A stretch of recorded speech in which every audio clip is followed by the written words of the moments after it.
आज हम लोग अपने नए चैनल एनाटोबाइट्स की शुरुआत कर रहे हैं, एक छोटे से वीडियो को अपलोड करके। और उस एनाटोबाइट्स चैनल में हम लोग शुरुआत करेंगे, जैसा कि मैंने पहले भी एक वीडियो डाला है, the introductions of osteology. And today हम लोग पूरे एनाटमी की ऑस्टियोलॉजी की पहले बात करेंगे।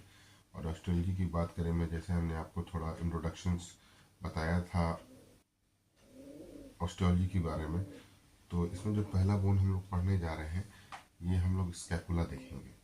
तो स्कैपुला को हम लोग देखने के क्रम में हम लोग इसको 3 पार्ट्स में डिवाइड करके बातें करेंगे। पहला इसके introduction part along with the side determinations of scapula and its anatomical position. Side determinations हम लोग इसलिए भी करते हैं बिकॉज कि जो भी बोन हमारे शरीर में पेयर्स में होते हैं, आई मीन्स कि 2 होते हैं, तो वैसे बोन्स की हम लोग साइड डिटर्मिनेशंस करते हैं। और साइड डिटर्मिनेशंस का मतलब ये होता है बेसिकली कि वो किस साइड का बोन है, whether it is of left side और it would be of right side.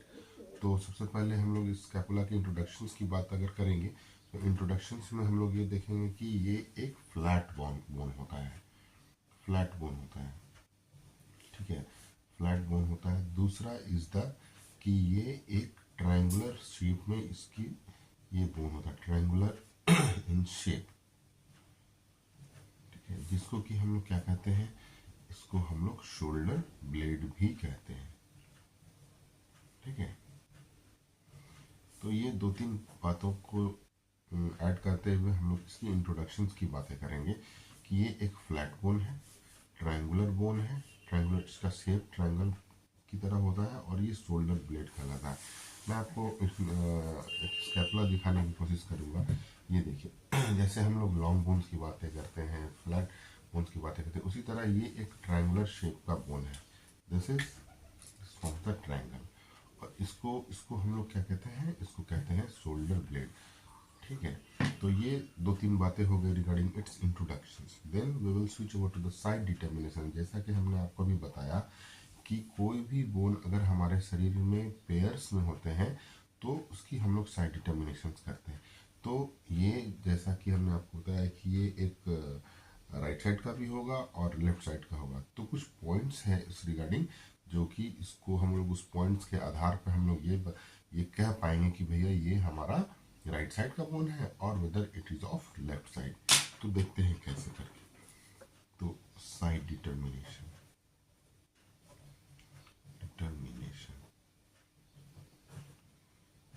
तो पहला साइड डिटर्मिनेशंस का पहला पार्ट ये होगा, पहला पॉइंट ये होगा कि इसमें एक ग्लिनॉइड कैविटी होती है, ग्लिनॉइड कैविटी पाई जाती है, जो कि हमेशा से लैटरल ही लाई करेगा। ग्लिनॉइड कैविटी वो चीज़ है, this is what it is our the glenoid cavity.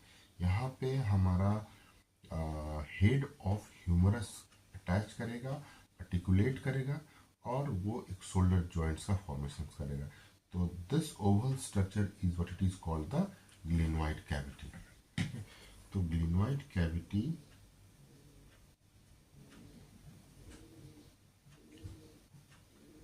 always lies laterally, कि ये हमेशा लेटरल लाई ही करेगा, ये कभी मीडियल लाई नहीं करेगा, क्योंकि ह्यूमरस हमारे लेटरल पार्ट है, ह्यूमरस हमारा लेटरल पार्ट है। तो यहाँ से ह्यूमरस का अटैचमेंट होगा, आर्टिकुलेट करेगा, और ये हमारा क्या करेगा कि शोल्डर जॉइंट्स का फॉर्मेशन करेगा। तो very first point regarding the side determination is की glenoid cavity lies always laterally. जैसा कि मैंने आपको पहले भी बताया है कि it is a triangular flat bone. तो इसको अगर हम लोग इस तरह से देखेंगे, तो एक इसकी सरफेस हो गई, और ये इसकी दूसरी वाली सरफेस हो गई। तो जिस दूसरे वाले सरफेस में हम लोग एक स्ट्रक्चर्स देख रहे हैं, जिसको मैंने होल्ड करा है, ये हमारा क्या कहलाता है, ये हमारे स्पाइन कहलाता है, ठीक है। जिस सरफेस पे भी ये स्पाइन अटैच होगा, उसको हम लोग क्या कहेंगे, कौन सा वाला सरफेस कहेंगे, वो डॉर्सल सरफेस कहलाएगा। तो डॉर्सल सरफेस ऑलवेज लाइज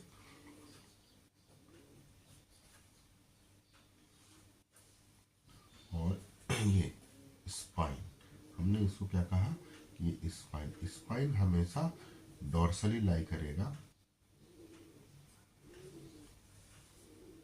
और पोस्टीरियरली लाई करेगा।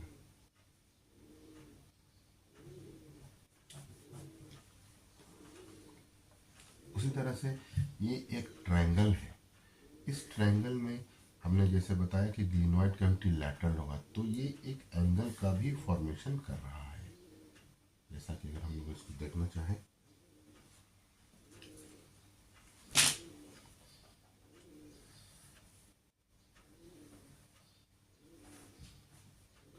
अगर ये एक ट्रायंगल है और इसको हम लोग लैटरल, ये ग्लिनोइड कैविटी कहते हैं, जो कि लैटरली होता है, तो ये इसका एक लैटरल एंगल हो गया, ये सुपीरियर एंगल हो गया। उसी तरह जो कि नीचे ये वाला एंगल क्या कहलाएगा, इंफीरियर एंगल कहलाएगा। ठीक है, इंफीरियर एंगल कहलाएगा।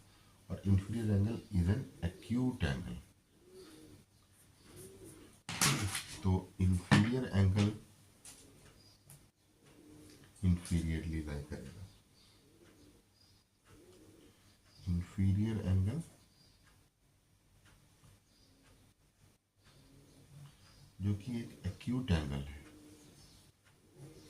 वो डाउनवर्ड डायरेक्टेड होगा हमेशा।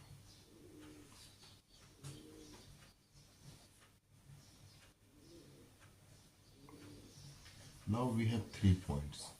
हमने देखा glenoid cavity always lies laterally. दूसरा है कि स्पाइन ऑफ स्कैपुला जो कि हमेशा डॉर्सली लाई करेगा और द पोस्टीरियरली लाई करेगा। Then after we have a points that inferior angle which is acute है ना, तो वो हमेशा डाउनवर्ड डायरेक्टेड होगा। तो this is our inferior angle. तो इस 2-3 पॉइंट्स के आधार पे हम लोग कह पाएंगे कि भैया ये हमारा राइट साइड का है या लेफ्ट साइड का है। एक पॉइंट्स हमने आपको छोड़ा है, मिस करा है थ्रू द इंट्रोडक्शन का, मैं थोड़ा सा जोड़ना चाहूँगा उसको, कि सपोज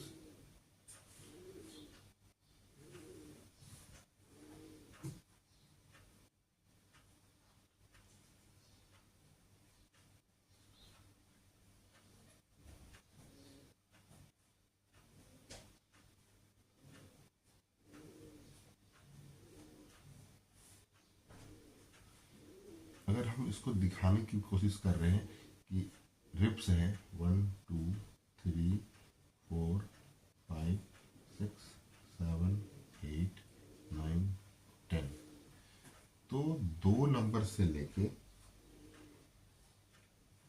7 नंबर तक,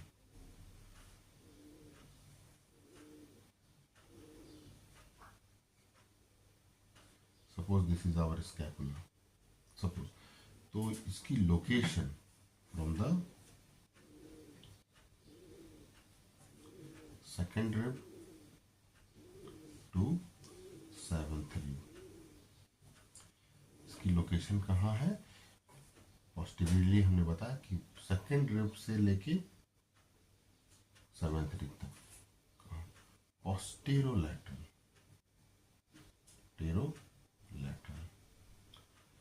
पोस्टेरोलैटरल वर्ड्स का क्या मतलब, एक वर्ड होता है लैटरल या पोस्टेरियरली, पीछे की ओर, और साथ में यहाँ पे 2 वर्ड है, पोस्टेरो और साथ में लैटरली। बिकॉज अगर हम लोग रिब्स को देखते हैं तो रिब्स एक कैसा है, पीछे उसकी कर्वेचर होती है, ठीक है, कर्वेचर होती है, तो ये इस तरह से लाई करता है कि ऐसे नहीं होगा, ये लैटरल होगा, बाहर की ओर होगा और पीछे की ओर होगा, तो पोस्टेरोलैटरल लाइक दिस, इस तरह से होगा। बिकॉज रिब्स का हमारा जो कर्वेचर है, अगर हम लोग इसको कहें कि लैटरल होगा तो बिल्कुल ये रहेगा, तो पोस्टेरो एंटीरियर होगा, ठीक है, बट ये इस तरह से नहीं होता है, because of the curvature of the ribs it is posterolateral, पीछे से पोस्टेरोलैटरल। अब हम लोग थोड़ा सा इसके एनाटॉमिकल पोजीशंस की बात करते हैं। Before going to the anatomical positions, एक बार हम लोग फिर से इसको रिपीट करना चाहेंगे regarding the 2 points of introductions and the side determinations, कि ये एक फ्लैट बोन होता है, ट्रायंगुलर शेप में होता है, इसको हम लोग शोल्डर ब्लेड भी कहते हैं, also known as shoulder blade. और ये इसकी लोकेशंस कहाँ होगी, second to seventh rib, and दूसरा इज द पोस्टीरियर लैटरल। एक चीज ध्यान देने की बात है, ये बहुत अच्छे से स्लाइड करता है on the posterior lateral aspect of the ribs, पीछे की ओर रिब्स पे। अगर हमने एक पॉइंट्स बताया है आपको साइड डिटर्मिनेशंस में कि स्पाइन डॉर्सली और पोस्टीरियरली रहता है, अगर ये वेंट्रली हो जाए, ऐसे हो जाए, तो आप देखेंगे कि क्या होगा कि रिब्स और स्कैपुला में गैप हो जाएगा। बट रिब्स और स्कैपुला में गैप्स नहीं होते हैं, वो ये वाले सरफेस जिसको कि हम लोग कॉस्टल सरफेस भी कहते हैं, वो क्या होगा कि वो हमारे रिब्स पे इस तरह से रहता है और पोस्टीरियर लैटरल रहता है, पोस्टीरियर लैटरल रहता है और अच्छे से स्लाइड्स करता है। तो ये स्पाइन हमेशा पोस्टीरियरली ही पाया जाएगा और डॉर्सली ही पाया जाएगा। तो तीसरा point regarding the spine is it is regarding the side determination is it is dorsally और पोस्टीरियरली।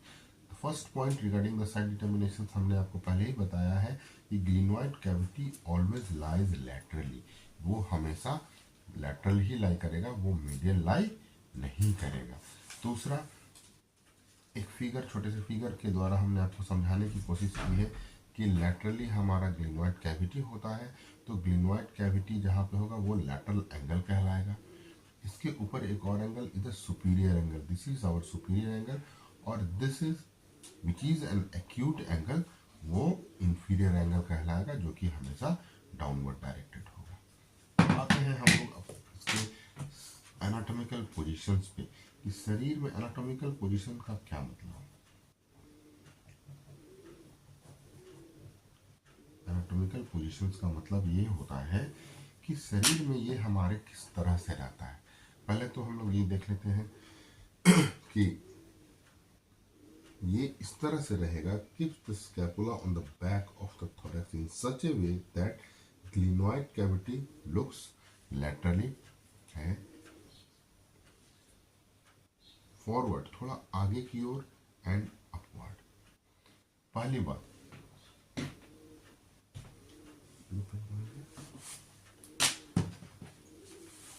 ये in such a way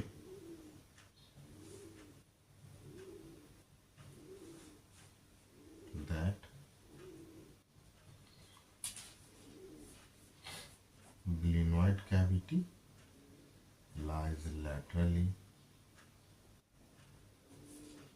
forward and upward। ये 3 points regarding the anatomical position. Again I am repeating, it is posterolateral in location, ठीक है। अब इसके anatomical positions की अगर बात करें तो it lies laterally, glenoid cavity lies laterally, थोड़ा सा फॉरवर्ड और थोड़ा सा अपवर्ड। तो इस वे में रहता है हमारा posterolateral aspect of the thorax पे, और ये कॉस्टल सरफेस स्लाइड करेगा on the posterior part of ribs. तो ये बातें हो गई regarding the scapula. Introduction parts में हमने देखा ये एक फ्लैट बोन है, ट्रायंगुलर इन शेप है, इसको शोल्डर ब्लेड भी कहते हैं, और इसकी location from the second to the seventh ribs है, जो कि पोस्टीरोलैटरल एस्पेक्ट्स में रहता है। पोस्टीरोलैटरल एस्पेक्ट्स का मतलब मैंने आपको बताया। नाउ द साइड डिटर्मिनेशन, हमेशा से ग्लिनोइड कैविटी जो है लैटरली लाई करेगा।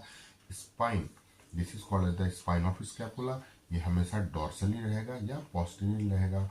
और inferior angle, this is our inferior angle, जो कि एक एक्यूट एंगल होता है, वो हमेशा डाउनवर्ड डायरेक्टेड रहेगा। और रिगार्डिंग इट्स एनाटॉमिकल पोजीशंस हमने आपको बताया कि ये इस वे में रहेगा कि glenoid cavity lies always laterally forward and upward. तो this is what it is our the introductions and the side determination along with the anatomical positions of scapula। अगर ये वीडियो आपको अच्छा लगा तो इसको लाइक कीजिए और सब्सक्राइब कीजिए।